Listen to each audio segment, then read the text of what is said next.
Okay, friends and neighbors, it's DK here at Mr. V Amps, and we got ourselves a Marshall Super Lead 100 water here.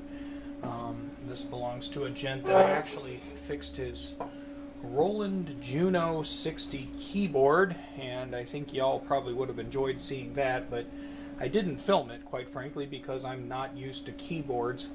That one needed a new battery for its memory, and then it needed its patches or whatever program back into it. First time experience doing that, followed some good tutorials by synthesizer enthusiasts, got it done. Okay, so our Marshall here is vintage, two-prong cord. We're going to change that to a fully grounded. As you see, we do have a polarity switch over here. I guess this switch broke at one time, and instead of replacing it with the appropriate length bat, they did a short bat, so we're going to get an appropriate length switch for that. This switch is loose. Our power light indicator here is broken. We need to figure out which one that takes. There's possibly one that takes 120 volts to light and one that takes 6 volts to light, and we'll be able to figure out which one that is. Flip it around here. Gently. She are a heavy boy. And then on the back, let's see, we have our output selector, which is for 8 ohm, 16 ohm, or 4 ohm. Looks like it's on 16 ohm. That's fine. I believe this would be considered a plexi because of the plastic. I'm not a Marshall enthusiast, so I'm not hip and cool to all of this stuff yet. But we're gonna figure it out. And dude says if there's a problem with the tubes, he's got more tubes for it. So that's cool, right? So we'll be in good shape with that. Alright, so what we want to do is we just want to do maintenance on this. It's not broken, but it needs some help because it hasn't been used in a while. So we're going to be cleaning pots, switching it to a grounded system, replacing vintage capacitors, etc. I have some other projects in the queue, but I'm going to pull the lid off of this and take inventory on what parts we need so I can order them, so they'll be ready when I'm ready to work on this. Well, there's surprise number one. We have RCA branded power tube over here. I don't know if they're all 4 RCAs, maybe they are, but they're wearing hats. This tube specifically says Great Britain RCA, so if you say Great Britain and RCA, they're actually Mullard tubes that were probably shipped to the US and rebranded. Either that or Brimmer maybe. So I'm sure somebody's excited. Yeah, that's a Brimmer. Okay. That is, that one says Made in England, Brimmer. Yeah, so these are Brimmers over here. Or is it Brimer? I don't know, guys. My heritage is English, but I'm not super English, so I don't know. But you can tell me if I'm wrong. So I need to slide the chassis out and see what we got. We do have a vintage can cap over here. That's going to be on the list. I can see our power transformer took a little tilt there, like maybe it got shaken. We got a little bit of rust and dust on here. We'll try to clean that up. But let's get this out of the box. Okay, so I'm certain that Marshall amplifier enthusiasts are going to want to smack me because I don't know what model this is. I mean, it says Jim Marshall Products, so I assume that's JMP, right? And it's a 100-watt super lead, or super lead 100 watts. So I tried to look that up, but I wasn't finding things that matched the capacitor values and the things that I had here. I found schematics. I didn't necessarily find layout diagrams. You know, so I'm still gonna, obviously I'm not gonna give up looking that information up, but we'll figure it out. So I know, number one, I need a switch, and I have a source for the switches. Our broken light reads 6V on it, so that's a 6 volt. AC light, I can get the light, and then I'm going to want to do a recap. These poor boys are beginning to swell, and I'm sure that many of these are tired. The yellow capacitors through this are not known to be super failures, And the resistors, I have a big old stockpile of resistors that would work well for that, so I'm not tremendously concerned about needing to order those parts. I'm going to order a power cord that I think will fit through. I'm surprised at how thin that power cord is, and I believe the thing back here says it's a 4 and 4.5 amp load, so that shouldn't be bad. We should be able to get by with an 18 gauge power cord. Those are good for up to 10 amps. I believe most of the default replacement cord is a 16 gauge, which is good for up to 15 amps. So we might be able to use a little bit thinner cord and we'll be well in the safe zone, I think. Our can cap in the corner here, I made a shopping list is what I did. Okay, I did the can cap in the corner is a 50 microfarad, so it's a 50 and 50, so it's a double at 450 volt, and I wrote can. I have a 100 microfarad can at 350 volts times 2, because there's 2 of them. I have 35 microfarad at 450 volt times 2, because there's 2 of those, and I did write that they're axial, so I remember. 8 microfarad at 150 volt, that's those 2. Axials times 2, and then this is a unique one, 32 plus 32 at 350 volt, and I wrote FT can.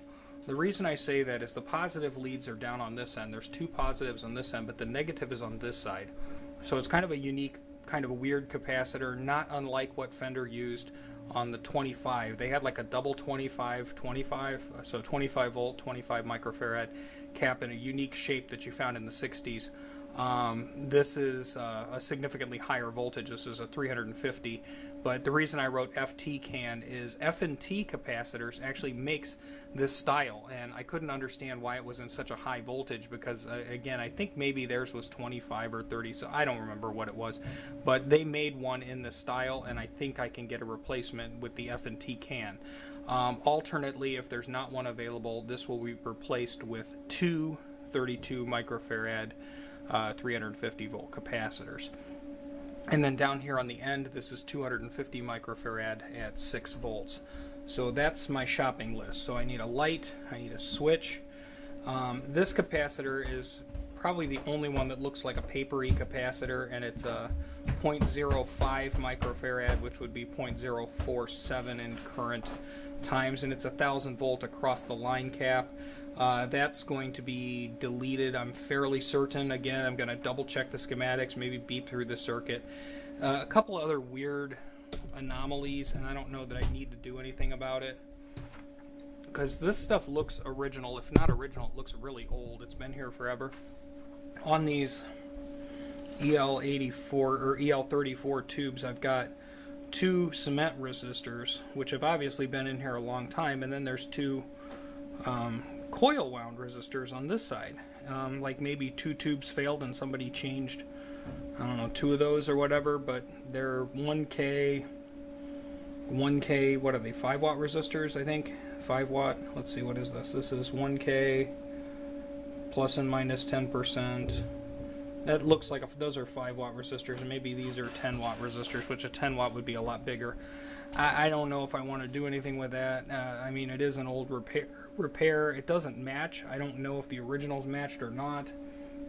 But if they're a couple of bucks, maybe I'll just throw a set of those in there so they're matching. Yeah, so our yellow caps, these have a reputation of not blowing up, and they're, you know, part of the original Marshall sound, so I don't want to mess with that. So based on what I've got, I'm going to go on my little shopping spree and order what parts I need. We have, you know, rectifier diodes. This would be the bias diode, I believe. So those are probably working. I mean, sometimes you want to just replace them for safety's sake, but I don't know that that's really going to be a problem. Dude wants this, you know, able to use, but he's not, you know, road gigging with this or whatever, so I think the goal is to try to keep it a little more original than going crazy with it. So obviously we are going to need caps because old caps go bad, and we're going to ground the power cord and disconnect our switch here. This middle switch, I really don't like the way that they put this in. This is so unpretty. This is really unpretty, and then this switch is loose, but we can just tighten that up. So I'll shush and go shopping, and I'll see you probably in a week, I guess. Okay kids, welcome back to the Marshall. New electrolytic capacitors. Everything is original value but higher voltage. So these 100 microfarad caps are, I think they were originally 350 volt, now they're 385 volt. Our 33 microfarad, or I say these were originally 32 microfarad. I had to up them to 33 because that's what's made. Same thing with this weird double cap that was in here before. I found a weird double cap that's 33 microfarad at 450 volts rather than 350. In our can cap, I was able to find one of those. Again, same value, original value. So our mystery Marshall here is coming along. Granted, that was probably the previous was filmed about a month ago, and that synthesizer guitar was chewing up my bench time up till this point. I tested the tubes and I have some bad news. Okay, so our preamp tubes here, they all tested fine, no issues there. They might be microphonic, I don't know, but we'll find out. But our power tubes, which are RCA branded, but they were made in Great Britain, which means they're probably rebranded Mullards. 2 of the 4 of these tested pretty weak. I'm used to my orange tester showing EL34 6CA7 around number 10 or 11, at least with the JJs that we usually get. This was showing, I think we had a 6, a 7, and 2 4s, so tired. But I talked to the owner, and lo and behold, purchased way back when, he has another set of them that are still new in the box. If I can get them out of the bag. So I'm going to hope those match. Those are also RCA, made in Great Britain. Cool. Okay, so I'm using an orange Devo VT1000 here. It's the first tube checked out as a 10, which 10 is a good number for a new tube. Like I say, most of the JJs and things that I test are like 10s, 10, 11, and 12 is what I see as a new number. So it's counting down. This is the second tube. Like I say, hopefully if we get all 10s and 11s, there'll be a close enough match. The value it shows at the end is technically a match number. It gives a pass or a fail. And the higher numbers means this tube draws more current versus a lower number means it draws less current. So you can use them to match. I found that in my experience, now that I have the bias probe thing that I made, the numbers that this throws out are not half bad. They're pretty usable. So if you get a set of tubes that both check out as, 8 or 9 or 10 or whatever, it does okay. And the second tube checks out as a 9, so that's okay. Well, this is no good. The third tube tests as a fail. It doesn't specify why. Maybe we'll have to put this one in the ICO.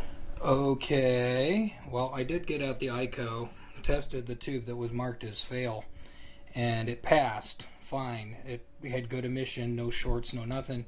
So I plugged it back in the orange and it passed this time with a 10.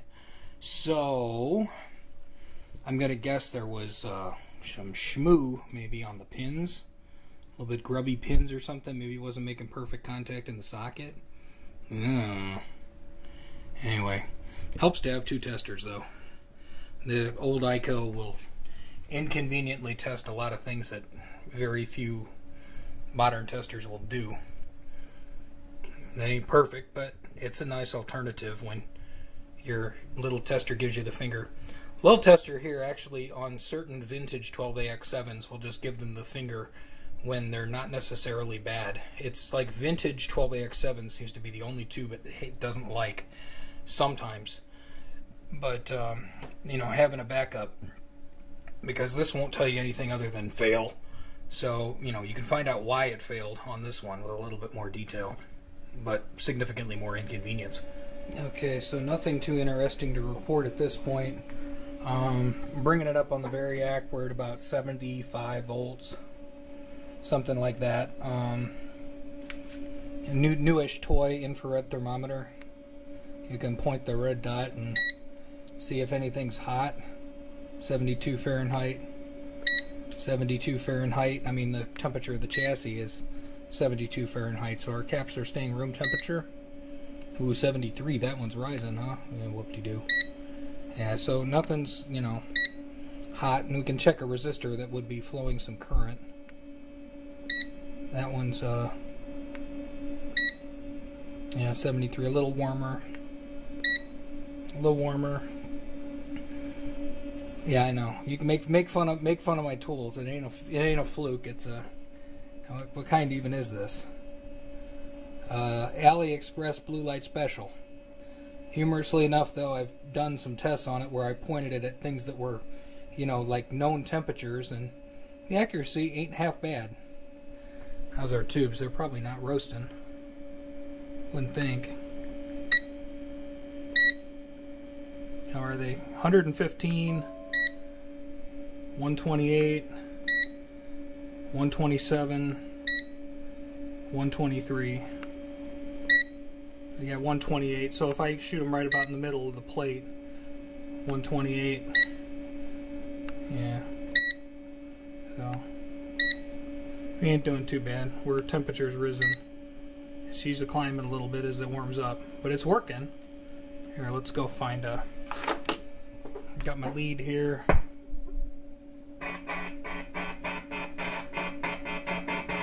So she's coming alive. Okay, so for bias, we're testing the tubes that were marked as 10. That one's probably the greatest. And dissipation is about 70% here. We're for the 510 volts that we got on this side. We got a little more voltage over there than here. Might just be a discrepancy in the meters. But if I go with the high number and the maximum milliamps I'm seeing from this tube, we're at the 70% threshold. I didn't see adjustable bias, but I put the tubes, the 10 tubes that want to draw more current, I put those in the middle, and the ones that want to draw less I put on the outside. So we're actually testing the hottest of the tubes there, and we're within our safe range.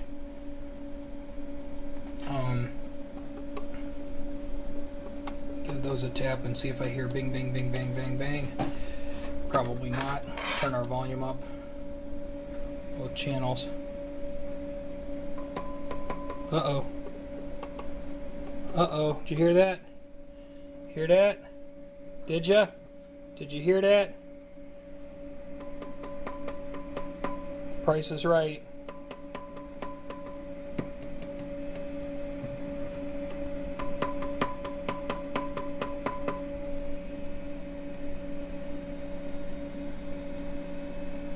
We got one noisy.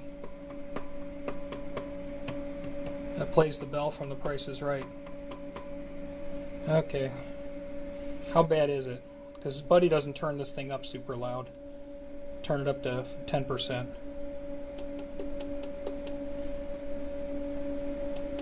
Can't hear it at 10%, 15% volume. Considering this owner isn't a loud player, I'll tell him about it.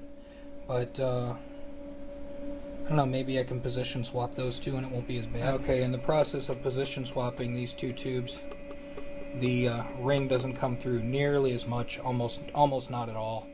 So I'm going to call that part good. Because I've got the volume like cranked to the gills.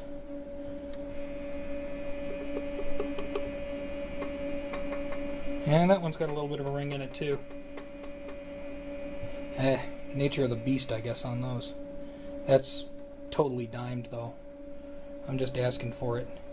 They're not bad, they're not great. I'll talk to Buddy about it, but I've had new tubes come out of the box that jingle jangle a little more than that. On a real sensitive amp, you gotta worry about it, but me.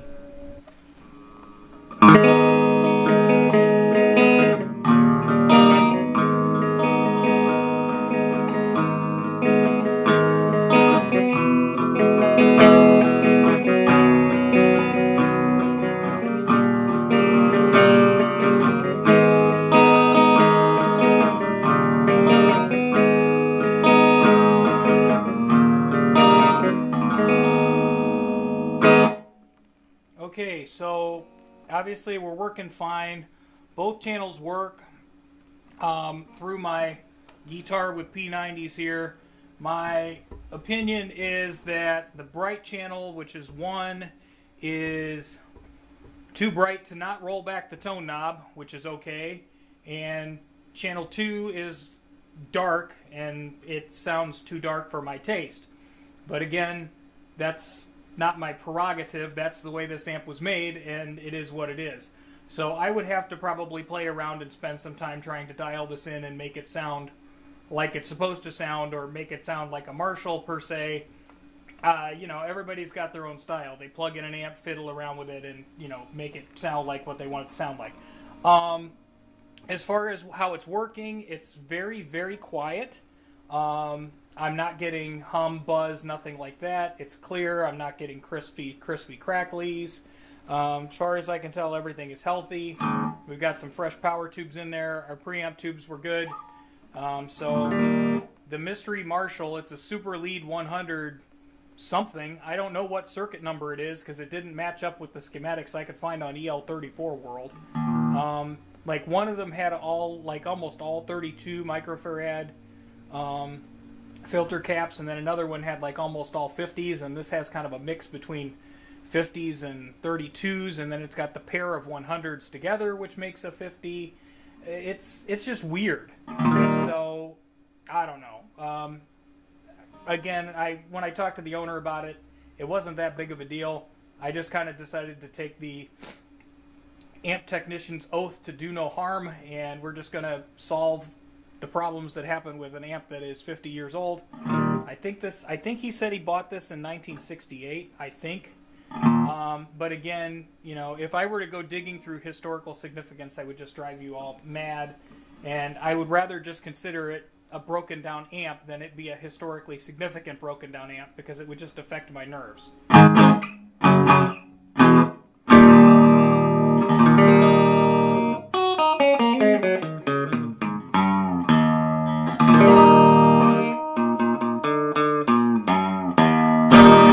Alright, cool. Happy days. Bye.